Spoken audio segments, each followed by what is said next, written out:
I have an article here from BoundIntoComics.com. Netflix's Masters of the Universe Revolution writer Tim Sheridan writes off critics of Revelation as trolls who didn't really care about it. Not surprising to see such a stupid take from an idiot, but okay.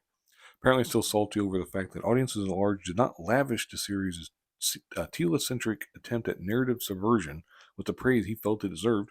Netflix's Masters of the Universe Revolution writer Tim Sheridan has revived the tired claim that those critics who took its predecessor Revelation to task over its story were nothing more than trolls who didn't really care about the classic IP. It's complete nonsense. If you didn't care, then you'd be all for the damn series, because the series just botched a lot of stuff. Anyway, as the article says, brace yourselves, because what follows is one giant mess of contradictions and historical revisionism. Writer on both of Kevin Smith's dances with the He-Man franchise, Sheridan offered this defense of Revelation's creative blundering during a January 29th appearance in the pop culture-centered interview podcast World Balloon with John Sutries.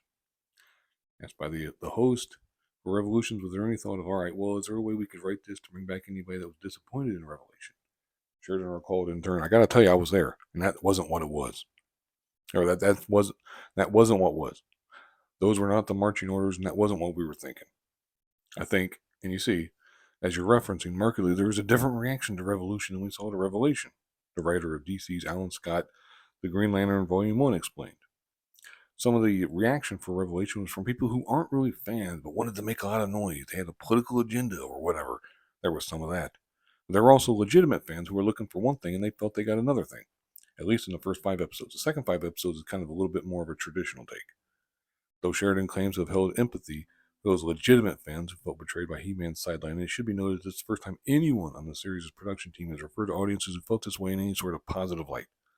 As such, the question remains as to whether he actually felt this way at the time of the series airing, or if this is nothing more than an attempt to extend an olive branch to unhappy fans by publicly signaling a de-escalation in the rhetoric used to dismiss their complaints.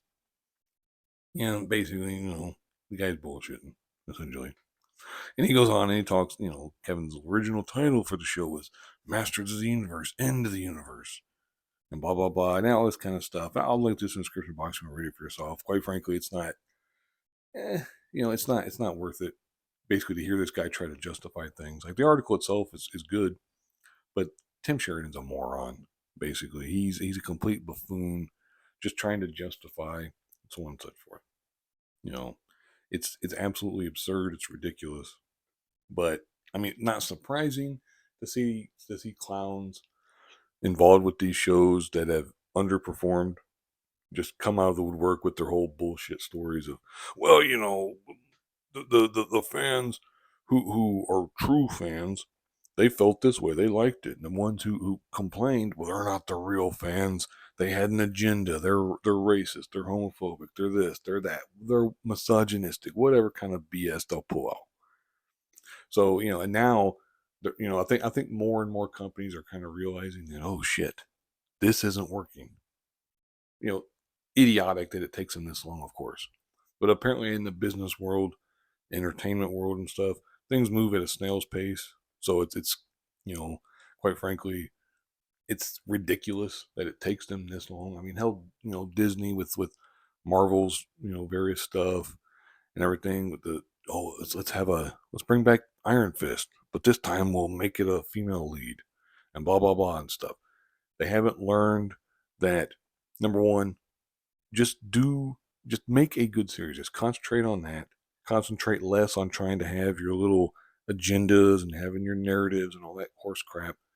Just make the best series you possibly can, the most exciting, the most interesting. Take the rest from there.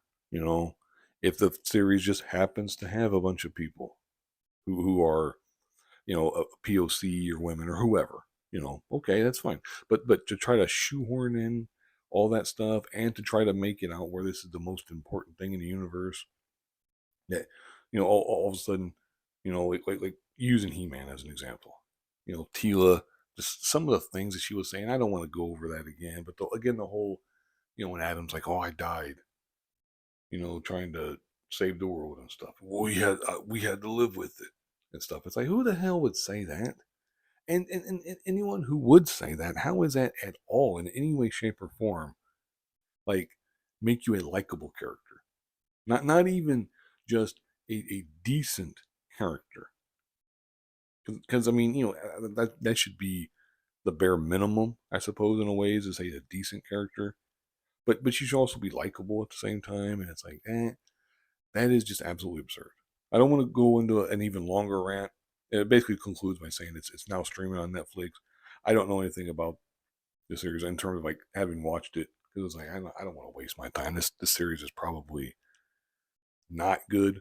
Now, if I happen to hear from people I know that it's a good series, I'll check it out. I I'll just say I have my doubts.